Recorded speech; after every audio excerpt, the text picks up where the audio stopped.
Indeed, we're glad you're here with us on Morning Express this wonderful morning, and it's time for us to talk about relationships. And on Wednesday on lifestyle, that's what we concentrate on. Well, today we're looking at boundaries, and just before we went on air, we almost could not agree on what boundaries are. So I think we'll start right there. And joining me in the studio, by the way, you're welcome to join and let us know what your feelings are. Contribute towards the conversation. If you have a question, feel free. We'll display the phone lines at some point, and you're welcome to ask the question if you have one, or maybe you're in a situation where you're not quite clear in regards to boundaries. So we're going to start first of all by finding out what those boundaries are. So joining me in the studio, we have Chris Hart, who's a relationship expert. He's no newcomer to Morning Express. We also have Carol Gitari, who's also not a stranger anymore. And she's a psychologist. Thank you for joining us.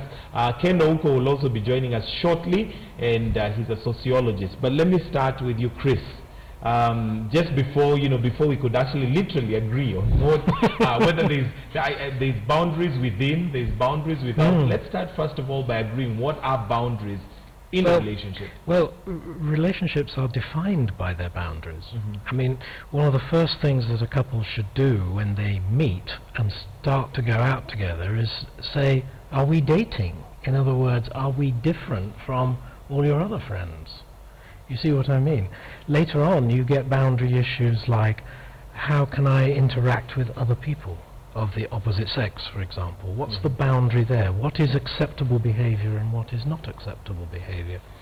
Then inside relationships, you have boundaries like, what am I supposed to do and what are you supposed to do? What are my expectations of your behavior and my behavior? You see what I mean? So everything about relationships is defined in terms of boundaries. Okay. Carol, you agree that a relationship is literally defined by boundaries? Yes, I agree with that. But I also, like we were saying before we began, there's also those within. Because a boundary literally is the space where I end and you begin. That space in the middle. You see, when you come together and you become part of a couple, you're still two individuals, right? So if you're just someone defined by your partner, that means when your partner is not there, say something happens to your partner or you split up, you no longer exist. Because you do not know how to be, you do not know what to do for fun because you dropped everything you do, you dropped all your friends. So a boundary is important even within the relationship because you're still two individuals. So there should be some space in the middle, some space that allows you to maintain your individuality, exactly, because that's what makes the relationship grow. There should be space such that if I love swimming and my husband loves golf, we should still be allowed to do those individual hobbies, even on our own. So yes, it's important. A relationship is defined by those boundaries, what's on the outside, because they're like the rules that govern the relationship between the two of you. But it should also be understood that regardless of the fact that you're a partner, you're a couple, you're relating together in a relationship, in a marriage, or in a partnership, there's still some space between you that should be allowed to be there. Not secrecy, privacy, because there is a difference. Okay. All right, Ken Ouko, it's good to have you, and welcome onto the set. I call it the magic of TV. Now you see me, now you don't. Maybe you're Houdini. Good morning, Michael. One of the famous magicians. Oh, yes. But anyway, welcome to the studio. We're talking about boundaries, Yes. and Chris Hart has started by, first of all, letting us know very clearly relationships really are defined by boundaries. And I guess we'll now delve more into intimate relationships and those who are married and maybe those who are staying together. Let's call it those who are partners. And at what point does one now begin to define certain boundaries? Because if you're governed by boundaries, I think what you realize mostly happens is that people, Chris, you mentioned that you need to agree, are we dating? But most people sort of assume that you're One of the dating. biggest mistakes, in fact, people make in dating relationships is not defining the boundaries. You get a lot of couples where they start going out, hanging out, whatever they care to call it. It's particularly noticeable when you have the modern phenomena of groups of people who are friends hanging out together, and then they start dating within the group. If you don't define the boundaries, then you're not dating. It's not courtship, and they make that mistake. Okay, Ken, at what point do you now begin to define? You know, when you talk about boundaries, you're actually pointing at maximum and minimum elasticity. How far can you push? How far can you wait? You know, and the idea of boundaries is sometimes multidimensional. There are people who use boundaries as walls in a relationship, and you say, "Hey, I'm not going beyond this point." And you could have been dating for forever, or you can be married for many years, but somebody will still have those boundaries that you can't, you know, like those walls you cannot bring down. But if you're talking about permeability, where you use it as a point of transition into the other person's life, then the boundaries definitely, I think, serve a very positive role. They serve a very positive purpose. Because if you think of someone without boundaries, it means they can do anything, anytime, anywhere. Yeah, but once you have your boundaries, even individually as a person, there are things you cannot do. And your friend will know that, your mother will know that, and your spouse will know that. That there are certain things I can't push Chris beyond. So therefore, that's your boundary. But the key thing in a relationship is for the other person to understand those boundaries. Because mostly people don't, in fact, if you ask someone, what's the worst that your husband can take? They'll probably tell you something totally outrageous, which is not what the worst he can take. Yeah, that means they still don't really understand it. And it's very difficult for people to finally say, oh, now I know. Chris doesn't like this, or, you know, this is... But, you know, sometimes what you do not like is not necessarily the farthest you can go. It's just something you don't like in terms of character, in terms of behavior. But in you as a person, there are things you avow right from youth that you cannot go beyond. And that's how your boundary is set. Okay, Carol, let's break this down and come to the basics. When, like Chris was explaining, many people meet in certain forums. Maybe it's within an office, maybe it is a friend's party, and you're friends. But at some point, that relationship may develop to a different kind of a relationship where now you expect certain things and they expect certain things. But oftentimes you'll find that you never sit down to agree that now, why didn't you text me? You'll just find somebody has reacted and you think, okay, why are they reacting? So at what point does one now need to put their foot down, or let me call the house to order and say, let's define this relationship. After defining, these are the boundaries or parameters that we're setting. Usually the boundaries will come up, right? Like you won't exactly have one meeting where you define all the boundaries, because they come up as needed. For example, when you start dating, at some point the guy might ask, are you ready to take this to the next level? And the girl will agree yes. So at least you know that you've begun defining something. We're exclusive. Does that mean we're not dating other people? That is defined, that is clear. So as you go along, right, you start defining things that are not acceptable. Because the thing with boundaries, many times we assume that people can read your mind. Someone can read your mind and know that I do not want you to talk to your ex-girlfriend, or I want to be called 3 times a day, or I expect you to be free on Saturdays. No one can read your mind. No one can know such things. So, in fact, in order to set appropriate boundaries, you first of all need to know what you want, what you need. Because if you do not know what you need and specify to your partner, not like a contract or something, but specify it in a conversation, then there is no way your partner can know what you need, because it's give and take.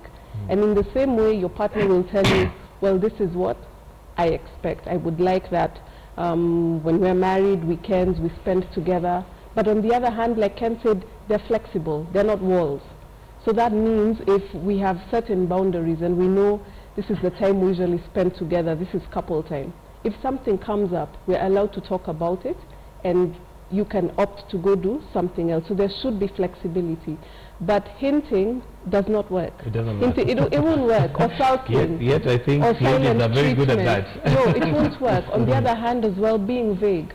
Vague boundaries don't work. When you say, take my credit card, but don't spend a lot of money. What is a lot of money? I could spend 10,000, and that's not a lot. And to him, that was a lot. He wanted you to go and shop with 2,000 shillings. So vague doesn't work. Or come home early today. I like it when you come home early. What does that mean? Early could be 10 p.m., it could be midnight. Yes, you need to define it and make it very clear. Yes, about Chris, what you want. How clear should one be, and how candid can you be when setting up these boundaries? Because one feels sometimes like you're almost demanding them to resign to their life. I think you've got to be absolutely clear. I think one of the hallmarks of a relationship that is going to be successful is people set off being 100% honest, 100% open, and absolutely clear. If they start doing that in little things and big things, then, like she says, you stop having to try and read each other's minds, and you have very clear expectations as to what's to happen in the relationship. You have to start doing that right from the outset. In fact, it's very noticeable how you see relationships starting, and within 15 minutes you can see what's going to happen. Where they're both fencing in some bar, and they're both reluctant to say what's really happening, you know that that's just going to be for a night or two. But the couple that stands there, and you suddenly realize they're speaking the truth to one another, they're going to make it. Yeah. Okay. So absolute clarity from the word go. Okay, so Ken, is that a way of telling that a relationship is bound to fail if already you feel that you don't want to be restricted by boundaries, right from the word go? In ancient Roman speak, spouses are marital gladiators. Everybody is trying to define their space, and the minute you enter that marriage, you're trying to carve out what belongs to you in terms of space, in terms of ideals, in terms of freedom, and that kind of thing. And you sometimes turn the risk of sounding like a romantic gladiator. When you keep saying, "I don't like this, I don't like this," and somebody says, "Hey, we are not doing dictatorship here." You need to just catch it in. So sometimes the hinting bit, much as she doesn't think so, may work. In the sense that there are things you really don't like, and you don't want to scream about it. So the other person is supposed to see, oh, when I put my foot like this, you don't like it, so let me put it the other way around when you're sitting in the sitting room. But those are not things you can tell someone, I need you to put your foot like this, because you don't want to sound like you're reading out the riot act in a marriage. Basically, if you listen to what Chris is saying, the idea is for you to then put those beacons, like you're buying land. Then you say, this is mine, and then you agree on the space between those beacons, what to do in there. The boundaries are supposed to also help you with other people, like your relatives, your friends, people who pop in and out of the house. They're the ones who are supposed to know, hey, this time we don't visit the winners, because by this time they're probably walking around the house naked, so you don't just pop in. So people get to understand that this is the place where we stop, and this is the place where they begin. Yes. All right, just to let you know, at home we're talking about boundaries today and how to set them, at what point do you set them, and in case you have a question, feel free, you can use the Twitter handle at Michael G. Gitonga. We'll also open up the phone lines, and you're free to call in case you're in a relationship where you feel maybe boundaries are not well defined and maybe you need some help, or you want to share your experience. Feel free to do that. Now, Carol, you've mentioned that they need to be clearly told and defined, but from what Ken is saying, you may also find that you feel like you're giving away too much. What happened to sensitivity? What happened to somebody getting to know me to a point where they surprise me and they know what I like, not because I have told them, but because they love me enough to care about what I like? Okay, first of all, even if someone loves you enough to care, they cannot know you love sunflowers if you've never passed by a sunflower and said, those are beautiful flowers. Do you get what I mean? Yes, they may but keep guessing you'll be red hinting. roses. You'll not be doing it directly. You'll be saying, all those flowers look lovely, and hopefully he'll take notes and know, wow, she likes those kind of flowers. Okay. That is okay. That's not the hint I'm talking about. The hint I'm talking about is speaking vaguely about, I don't like the way so-and-so's husband comes home at 3 a.m.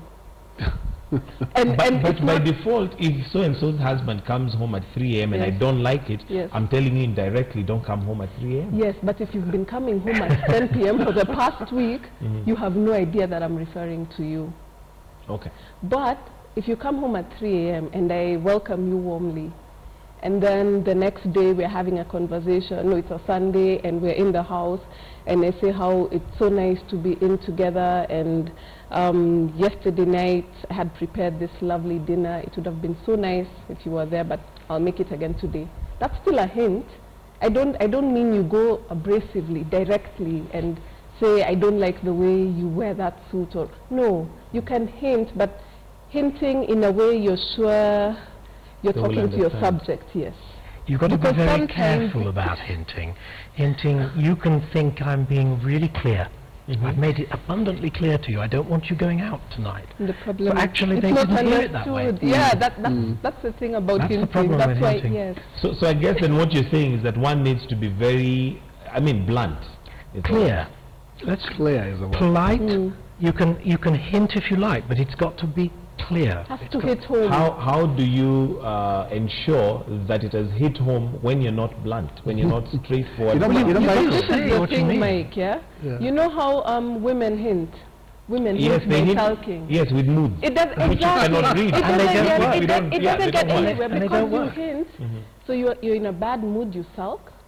So the man decides, then let me leave home again, because after all we're not talking to each other. So he comes home later. So you Sulking- sulk more. And Sulking then- is the worst case Exactly. of hinting. You know, Yes.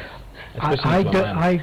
I need you to figure it out for yourself. I can't tell you rubbish. What's You just going can't on? do that. And he doesn't Yeah. figure it out. So what is it? Vicious cycle. Doesn't work. You know, Michael, in sociology we teach about something called symbolic interactionism. And what that means is that in a marriage, you go home, not even late, you go home early, like what, 9 p.m., you're there with your wife, you're watching 9 news. p.m. for you is early? No. I mean, You see, that's the thing against and when you, I guess it depends on your pattern. Yeah. But if, for example, the job I do, like I teach in the evening, I finish at 8:15 or 8:30, get into that jam, you're home at 9, that's pretty early for me. Okay. Yeah. So when you get home, there's something wifey is not happy about. Then she's really not going to hint, and she's not going to sulk for you because, yeah, but in the morning when you go to work, you put on your phone, and you find a long message relating to some biblical passage or verse, about adultery or whatever it is. And believe you me, that message will have been passed across. Yeah, that's probably what she wanted to tell you, but hey, read the Bible, so you get to know what we're talking about. So symbolic interactionism would put you in a place where you know what your wife is saying. And once you know her that well, then you probably also send back another verse, telling her about 1 Peter 3 verse 4. Countering that, yeah, something, yeah. And yeah, you're communicating in a way, even though the hints are being dropped all over the place like flowers around the bed, which you're not supposed to step on. You're supposed to skip over them to enter the bed, so you preserve the flowers. But if you think of this symbolism, the idea is that when you get home, you're supposed to tell that today I'm good. Because wives or women, for that matter, they can speak a whole volume with their expressions. It's enough for you. Right at hello, you know. Yeah, you things are know okay there's or a not. problem here. And I always tell my students that sometimes if you're really in love, if you get home and she's sobbing, you sob with her, then you ask her later, why are we sobbing? Because you really don't need to understand why you're sobbing. You just want to do it so that you feel each other. But I guess the idea of clarity, like we keep saying, is what matters the most. If you say, I like football, and then the wife says, okay, fine, Terra Nova, those two things they watch start at 8:30, football ends at 8:45, so you have to miss 15 minutes of football. And you say, okay, that's a good deal. So you agree, you watch your football after 8:30, and then whatever it is that starts at that time has to give way, your football has to give way. That would be clarity in communication. So you know that even if you're going to watch this football, it's not an excuse to go gallivant with the boys out there. You still sit at home, watch your football, but then the last 10 minutes might be the most interesting, but you have to let her do what she wants to do. So you've agreed on that. A relationship is give and take, so that's what you'll have to give. It's bargaining, Yeah, actually, okay. yeah. Now, as the relationship develops, there are those who've just met and their boundaries are probably less clear than those who are Non-existent. living, actually non-existent.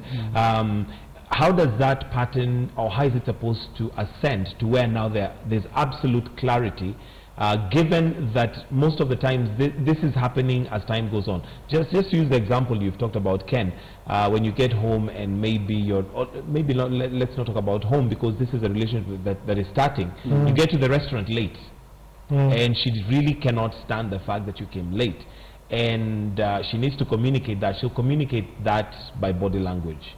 At what point do you now ascend this relationship to say, look, let's talk about this?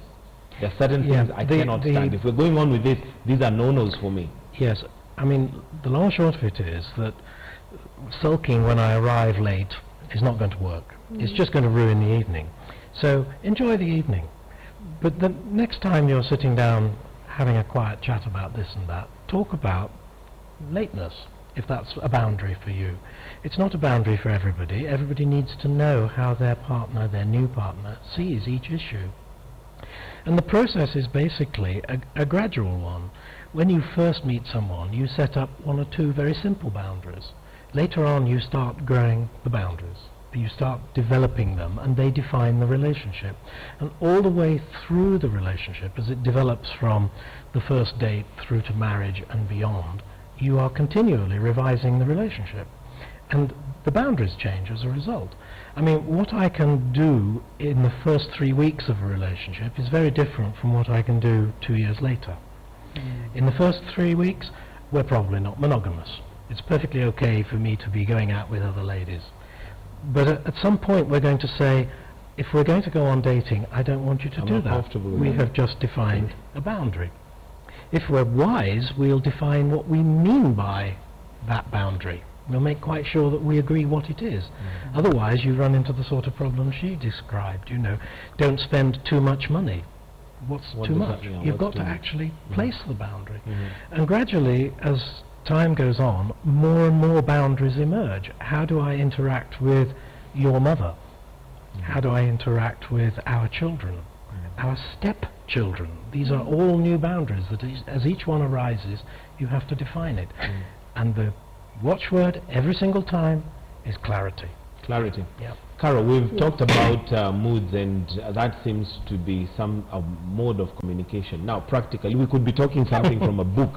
Practically, is it possible for a lady to enjoy the evening despite the fact that she is pissed off with the fact that the guy has come late, and then tell him, you know, on another day and say, you know, I'll just suck it in and enjoy myself, then tell him later that I don't like it? Is that really possible? Is it practical? Well, you don't have to do it that way, because, well, sometimes you may be curious, you may be wondering, why is he so late? You know, wasn't this important? Wasn't I a priority? So instead, how about, instead of sulking inside or criticizing, coming up with a comment like, it's so nice you made it on time, was the traffic really bad? That is opening up a conversation. He may say, oh gosh, the traffic wasn't bad, I was held up at work, or maybe he may not even say anything in relation to why he's late. Yeah, he'll probably just think, sure, I got away with it. No, but at least you've tried, you've given him an opening, as opposed to lashing out or sulking. Same thing as, you know, the thing with communication in any relationship, a new relationship, an old relationship, timing is important. Yeah, and timing means you have to be calm enough, and you have to make sure that the other party is also at a point where they're willing to hear what you're going to say. So if someone sits down and the first thing you say is, do you know what time it is? You're an hour late. As he said, it spoils the evening for both of you. He hasn't yet even sat down. You have no idea what made him late. Yeah, it could be something like someone was ill. You know, it could have been an accident. It could be anything in the world. So first of all, he's getting no empathy from you, no sympathy, but you don't even give him a chance to catch his breath. Okay. I like the way we assume that it's the guy who's always late. No, but you said that the moods of the woman, so that means the guy is late. No, that was on a light note, but of course it's reversed as well. Yes, Ken, you're going to say I was going to say something, that, you know, when it comes to basic rules, and sometimes I think Chris is a bit rough, but I agree with him on that. there are things you must set, you know, and if it's about time, for example, say it outright. You know, the person is late, and like you say, enjoy your evening, but make them know that, you know, one of the things I can't stand in my life, actually personally, is waiting for someone for like an hour. And these days, in the age of communication, it's like easy. Carol is trying to say, there could have been anything, but that anything should be, you know, like diluted by communication. And the person says, honey, I'm late because of ABCD. But if that doesn't happen, and the fellow just breezes in like some imperial king an hour later, you know, like women like doing, fashionably late, then definitely you probably, you know, just make sure you've missed that boundary, because it needs to have been developed at that time. So next time they'll probably come 2 hours later and then say, oh, but last time I was only an hour late, I'm going to try. You know, and that doesn't help your life. So the idea of boundaries is, as you start off, actually right from the beginning, the person gets to know. And if they rile you about something and you wait and you hold it up, that would be a problem. You need to talk to them and say, hey, I like you, and that's why we are sitting here, but this is it for me. Yeah. And in fact, there are quite clearly some boundaries that if they are not defined, the relationship ends. You know, if it's quite obvious that I am, for example, not including you in my circle of friends, then I'm going to start thinking, now, hang about, this guy's got a life that I don't seem to know about. If I never meet your family, if there's all sorts of weirdness about how I communicate and all that sort of thing, what we're really saying is, you don't respect my boundaries, my needs, we can't continue the relationship. So if you can't establish boundaries, you're actually saying the relationship's going to end. Okay. Let's talk about now when the relationship has fully developed. You're either married, living together, let's say partners. And are there certain areas that remain private? For example, these little gadgets that we have. can be a real pain, whereas one is keeping it very secret. Does this remain private, or is there a point where now it becomes it's ours? Whatever you have on your phone, I have access to it. Okay, first of all, you see, boundaries are defined by a couple, by the people who are in that relationship, be it parent-child, be it siblings. So in an intimate relationship, by the man and the woman. The boundaries are made by them, right? So you cannot per se say the phone is private or public. This is how the law goes. The law goes, as long as you're in a relationship, you're allowed to have some things that are private. But if there are things that are a secret there that you would not want your partner to know about, then that's a problem. Does that make sense? For example, your phone may be there and my phone is here, and all we are is we meet here on the show, right? But at no point will I think of picking up your phone just to use it. I'll ask you first and then use your phone. Not because I fear there's anything there I don't want to see, but just because it's yours. It's yours. It's that boundary. It's yours. Yeah. So the same thing most times in good working relationships, right? There's nothing hidden in the phone, but I will not just take your phone and go through it just because I'm inspecting for things or looking for evidence of an affair. I will not do that unless there's already an issue in the relationship. But for example, if I don't have airtime, I'll ask to use your phone, and you will not tell me first, let me take it and delete something. That's what I mean. This is absolutely right. There's openness, but there's no secrecy. It's private, but exactly the right words. There has to be 100% openness, but there also has to be privacy and respect of people's property and things like that. I must ask before I use up somebody else's credit. But I must also not have anything on my phone that's going to cause embarrassment. If I do, I must expect trouble. But I will be very upset if my wife goes leafing through all my messages, for no reason. and I won't go leafing through hers. But on the other hand, I expect complete openness. If I ever do find her wandering out of the room before she takes a call, there's going to be one or two interesting questions. So how do you handle that, Ken? Given that it's a very fine line, in that she respects my phone as a private gadget.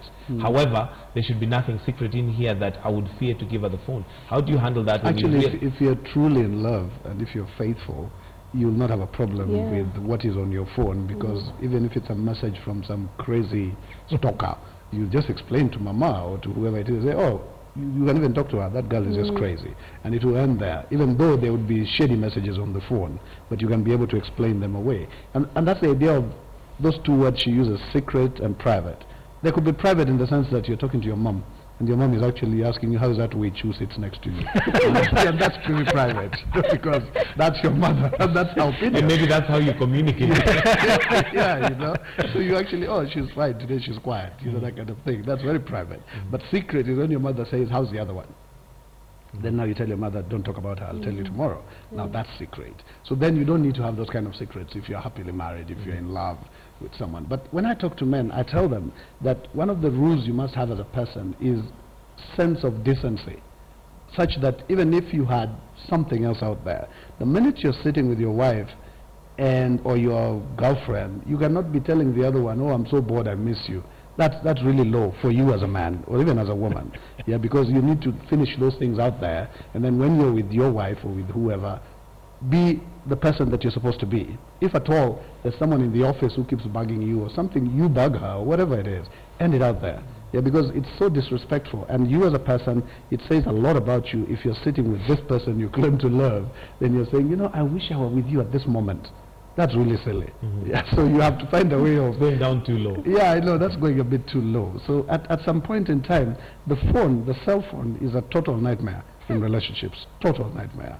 And the minute it rings, like Chris says, somebody has to dash by the other side of the door to pick up the conversation. And very few cases do you find it innocent, because otherwise they would sit there and talk. But if they have to go behind that door and say, you know, he's here. You know, and somebody challenged me one time and said, suppose someone calls and I tell her that, wrong moment, discussing something with my wife, then the conversation ends right there. It means that conversation didn't have good intentions. But if the person says, I'm with my wife, but what were you saying? then you have the conversation and end it, then it's okay. Yeah, but the minute you tell someone I'm with mama, then she hangs up. It's like, oops, wrong moment. It means they were not going to say something nice. That is There's wrong. something shady. So Chris, should this be an indication that there is something wrong the minute there is secrecy? Oh yes, not absolutely. privacy. Yes, if a relationship is a good relationship and it's a committed, permanent relationship, then there should be no secrets. Privacy, yes, by all means. I can go and use the bathroom on my own, but secrets, none. Okay. I guess this would also be the same for, say, financial issues or financial statements. don't go there. But it is true. I mean, how do you define a marriage? There's only really one difference between a marriage and any other sort of friendship. You have sex and you merge your finances. So if you can't be open about your finances, you're not actually in a marriage, you're in some other crazy sort of relationship. Now, lots of people say they're married, but then they scrupulously keep their finances aside. You're not really in a marriage. You're certainly not in a monogamous marriage. You might be in some other crazy arrangement that you've defined. But that's one of the hallmarks. Carol, your of take Yes. on finances? Should this be an open book that is laid on the table? Yes. I don't mean that you have to have just a joint account. But even if you have separate accounts, or if you have money coming in from somewhere, or you've banked openness. overseas, you're open about it. Yeah. And if one is not open about it, is that an indication that there is something? Then you're not in a Yes, marriage. because why aren't you open about it? Aren't you open about it because she Look, will let's take be all really the money blunt. and splurge, Let's be really or blunt. If he I, has if another I am family? busy keeping half my finances secret, the chances are I've got another family in Burabura or somewhere like that. It's as blunt as that. There's only really one reason for keeping things secret. It's because I'm trying not to have my whole life with you. I'm doing something with someone else. Somewhere else. All right, So guess let if me- you're a woman, if you're protecting your interests. Let me But the You're same afraid thing, of the man. you think like the if he's thing's going to end. alcoholic, yeah. You think exactly. the thing's Let going me to end. politely Obviously disagree with means- these guys. No, what? In terms of finances, I think the most important thing is disclosure. And I, Yes, that's what yes, we're we saying. agree, That's what we we're agree. saying. We're But not tell saying me, you have to have access to the money. let's We're make it. saying Let- disclosure. Carol, Disclosure is what's Carol, let's important. be disclosure again. is important, and Yes. you've got to be honest and open. Yeah. But I have trouble with the fact that you get home and in your wallet you have 50,000 and your wife says, how are you doing today? Are you okay? How much money do you have? And you give the exact figure of 50,000. Believe you me, like Chris says, if you're in a monogamous marriage and that marriage is good, she'll say, oh, I need 41. And you needed that money for whatever else. So disclosure is important, but in terms of finances, there's a point where you will say, oh, my salary is $1 million a month, but I commit this, I commit that. That's beautiful, that's disclosure. But at the end of the day, you want to build a house for your mother, and that gate that your mother wants costs 200,000. Your wife does not think she deserves that gate. And believe you me, you don't want to fight in the marriage about a gate for your mother. But that's why you're in a marriage, so that you Yes, agree. yes, You Ken. come up to Ken, in an fact, yeah, agreement. my You're question is- outnumbered. You're outnumbered. No, Hear me out. Ken, my question is, Yes. if you come home with 50,000 Yes. and she asked for 41, but why can't you tell her, no, but there was something I was going to Yeah, do with the that's right. 40, That's- and then you talk about it. And if That's you're where going the problem's at. But Where? then, but but you're, there's no you're problem. communicating. There's You're no saying, problem. no, I can't give you 41. It's I exact- needed 40. In fact, I needed the 50, but if there's no food, I'll give you 1,000. And if you've got an issue like I'm trying to build a house for my mother, you should be debating how much you spend, and you should agree. There should not be. It is important, any- Chris, but let me give you an example, like what she says. Typical man reaction, she asks you, I always use that example. You, instead of 50,000, you tell her, oh, actually I didn't come home with any money. You're not being secretive, you're not being bad. It's just that you're going to send that money to your mother in the morning. So you put your wallet there, and then in the morning you find out it's like got 40 less. And at the risk of calling your wife a thief, you don't want to raise that issue because you already said you didn't have last night. Yeah, and then she takes the 40. Believe you me, good wife, she'll use it in that house. And she'll show you one day when you ask. She says, remember that day when I took 40,000 from you? This is what I bought. But you cannot ask her because you said you didn't have it. And so that was the problem with disclosure. But now that she has taken it, she's smiling at you snugly in the morning, wondering, are you going to ask? Because you lost 40, according to you. So then she uses it, and you go away thinking, my wife, my wife, my wife. Yeah, but if you told her you had 50 and she asked for 40, and then you said, nah, I was going to send this money in the morning to blah, blah, blah, like Chris says. Then the argument starts like, oh, okay, so you think that is more important than what I need the 40 for. And I think Chris has talked about this before. So Chris, But the then- question but then then would I be, have one- the question then would be, how do you deal with disagreements Well, in that's general, because here we have a disagreement. Finance, Sure. it's just that it's a That's financial a whole disagreement. separate topic. But of course, the big issue with disagreement is that people know what your plans are. If you already know that I am supporting my mother and this is the amounts we have agreed we're going to do it, then we're not going to have that dispute, are we? But if, on the other hand, I'm keeping it all secret how much I give my mother, then we're going to have a lot of disagreements. So the answer is, you make plans together. If I've got a plan to go abroad or to go back to college or something like that, my wife should know about that years before it happens, so that we've both got it in our expectations. Yeah. Okay. If you surprise people, if you keep things secret, it's going to be endless trouble. All right, Carol, closing comments. Yes. In fact, my problem, no, cannot really problem. With Your what issue is Ken. Don't what look at Ken me. is saying. No, it's what goes on right now in most relationships. Yeah. But I feel it's what is promoting It's wrong. dysfunctional relationships. That's what we're teaching our children. We're teaching our children, women, we need to hide a little money because the man will drink it all. Or that's what we're teaching. Why not break the cycle? Why not break the cycle now? As Ken brings home the 50,000, right? And she says, I needed money for this. And he says, well, I don't have any money because the money I had, as in, yes, I have money, but it's not actually with me. It's being sent to my mother. It's like the way you can have money in the bank and someone asks you for a loan, So in and short, you have the money. agree on what you're going to spend it on. Exactly. And then, of course, sometimes there will be disagreements. That's how we are as humans. But the thing is, if you do not tell her at that point, when she finds the money, and then knows, aha, so this money was here, then later finds out he sent money to his mother. At some point, she'll start wondering, how often is he sending money to his mother? And how much? Then it starts causing other in-law disagreements. Okay. When this could have been a simple disagreement on itself where we just agree to disagree right and there. break the cycle of all this money secrecy. All right, Chris, closing comments. Well, like we said, it's all about openness, not having secrets, defining boundaries, having agreements about what you're doing with the extended family, with your friends, with work people. If all this is clear and defined, then you're going to have a very happy marriage. The moment you start fudging the issue or sulking or keeping secrets, you're not in a marriage, you're in a relationship, yes, What but you call a crazy relationship. a crazy relationship, yeah. Don't go Ken, there. today your number, yes, you're building Definitely. And in case you're building a gate for your mom now, after you this need show, to you better stop. be ready. Anyway, Let me finish this for you by telling you about the fact that when we sit here, or when you sit with people, you do BCS, best case scenario. Yeah, but believe you me, the reality in that house for almost 90% of couples is totally different. You have the best intentions about building your mother house, but she will then say, oh, okay, how about my mother? She's also human. So I think when we get to the reality of marriage, we need to then do proper adjustment. And when you create your boundaries, when you resolve your conflicts, there must be a place where you say, okay, mom, at this point, this stops. Yeah, so you move on from there and say, yeah. All right.